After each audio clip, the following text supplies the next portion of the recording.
Balita naman sa lalawigan, bumaba pa ang supply ng tubig sa Angat Dam sa mga nakalipas na araw. Sa tayangan ng Pag-asa, umabot sa 0.76 meters ang ibinaba ng dam at dahil nga dyan nasa 196.82 ang kasalukuyang level ng Angat.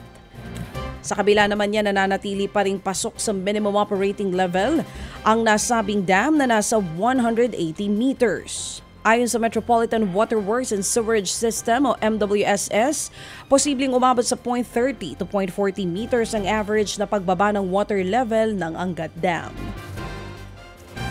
Inirekomenda naman ng Municipal Risk Reduction Council ang pagdeklara ng state of calamity sa San Enrique, Negros Occidental, bunsod ng El Niño phenomenon.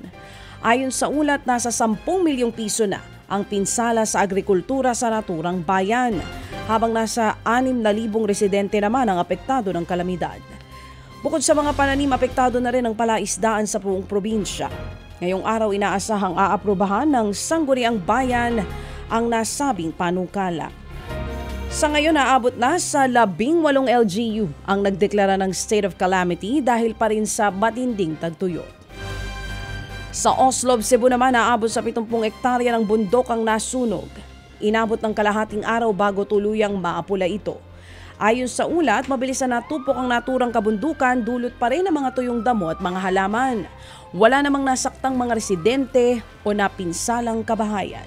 Ted Filon at DJ Chacha ngayon nasa Radyo 5 92.3 News FM, Monday to Friday 6 to 10 a.m.